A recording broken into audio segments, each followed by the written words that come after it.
Hey, welcome back into today's video. I was asked to look into the disappearance of Timothy Pitson. Now, if you're unfamiliar, Timothy Pitson disappeared in 2011 with his mother, and the circumstances surrounding it were bizarre to say at the least. Just the other day, a boy found in Kentucky says he escaped from kidnappers after disappearing 8 years ago. This is believed to be Timothy Pitson. A 14-year-old boy told authorities in Kentucky on Wednesday he just escaped from 2 kidnappers and identified himself as a child who went missing almost 8 years ago in Illinois. Timothy Pitson was 6 years old when he disappeared in 2011, and family members continued to believe he was alive and asked for any information that could lead to his whereabouts. Now, essentially what the story is that Timothy's dad dropped him off at school. Out of the back of Jeep and runs off to school. I go, "See you later, buddy." He goes, "Love you, Dad." And I go, "Love you too." And then not too long after that, his mother, Amy Pitson, checked him out of school, said that there was a family emergency when there was in fact none at all. When Timothy's father returned to the school to pick him up, he was told that Timothy was not there. I pull in and his teacher goes, "Well, he's not here." And I'm like, "What do you mean he's not here?" He goes, "Well, we got picked up like 8:15 or 8:15 in the morning." The article goes on to say that Amy Pitson checked her son out of school in Aurora, Illinois, and the pair spent the next 2 days driving through multiple states on vacation. His father, Jim Pitson, reported them missing. Timothy was last seen in surveillance video checking out of a water park in Wisconsin on May 13th of 2011. The next day, his mother was found dead in a motel room in Rockford, Illinois. Investigators say that she had taken her own life and left an ominous note stating that Timothy was safe, but that he would never be found. Amy would never hurt her child, and I know that maybe that's hard for some people to grasp, given what she did to herself, but she just wouldn't have. So when I was looking into this, I found Amy had a history of depression and that her marriage was on the rocks. Things were not going good in her life. So it makes me wonder exactly what happened or what was going through her mind just before these events took place. On Wednesday, a woman named Sharon Hall, who said she spotted the 14-year-old boy wandering the block, said that from the window, "I couldn't see who was standing to the curb, but I looked out and came back in, and there was a young man standing by my neighbor's car." Hall said that the way he was acting was fidgety. He was moving around, he was looking in her car. So this is the picture that she took from her window, depicting allegedly Timothy standing by the car.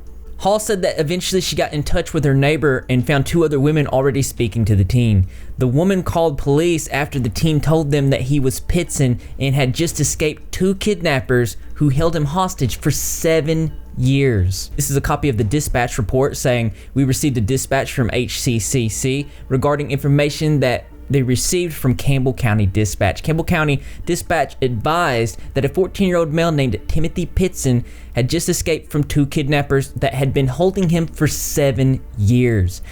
Timothy was originally from Illinois and last known to be with his mother, who apparently took her own life. A note was left stating Timothy was with someone but was safe. Timothy described the 2 kidnappers as 2 males, white, bodybuilder type. One had black curly hair, a Mountain Dew t-shirt and jeans, and has a spider web tattoo on his neck. The other was short in stature and had a snake tattoo on his arm. The vehicle that they were operating is described to be as a newer model Ford SUV bearing unknown Wisconsin plates and second row white in color and yellow transfer paint and a dent on the left back bumper. Apparently Timothy had escaped and kept running across a bridge into Kentucky. They had been staying at the Red Roof Inn, but Timothy had no idea where. Campbell County Dispatch had contacted all surrounding agencies with Red Roof Inn in their jurisdiction. After they checked all the Red Roof Inn and surrounding motels, nothing was found. The FBI released a statement saying that they were working with local police departments and Aurora Police on a missing child investigation. There will be no further statement made on the matter until they have more information. Emmy-winning reporter Jasmine Miner spoke with somebody that called the police to try to help Timothy. He walked up to my car and he went, "Can you help me? I just want to get home. Can you just please help me?" And I asked him what was going on, and he told me he's been kidnapped and he's been traded through all these people. He just wanted to go home. I really felt bad for him. His face looked like he'd been beat up or something. He had a really big bruise on his face. I was hurt for him. Now, currently, there is no confirmation that this is in fact Timothy Pitson. It could be a hoax. We have no idea, but the family has gotten DNA results and they're supposed to be back at some point today. So I'm probably going to see if the information does come out, I'll probably tweet it out on the Repzilla Twitter, so make sure you're following that. The article goes on to say that the FBI, Aurora Police, and several other agencies rushed to meet the 14-year-old on Wednesday to confirm if he was really the missing Illinois boy. The teen was taken to Cincinnati Children's Hospital and authorities ordered a DNA test. Officials hope to have the results at some point Thursday. They're quoted saying that we've probably had thousands of tips of him popping up in different areas. Aurora Police Sergeant Bill Raleigh says, "We have no idea what we're driving down here for. It could be Pitson or it could be a hoax." Just in case you haven't been keeping up with the story, a boy sought help Wednesday in Kentucky near Cincinnati, claiming to be the Aurora boy who had disappeared 7 years ago. He told police that he had run away from people who had been holding him. It's a striking development in a case that has been one of the Chicago's most unusual missing person cases in recent years. Aurora Police issued a statement on Facebook saying, "Good morning, Aurora community. Still have no confirmation of the identity of the person located, but hope to have something later this afternoon or early this evening." The original disappearance happened in 2011 when he was just 6 years old. Surveillance footage shows Timothy's mother, Amy Pitson, picking her son up from Greenman Elementary School in Aurora on May 11th of 2011,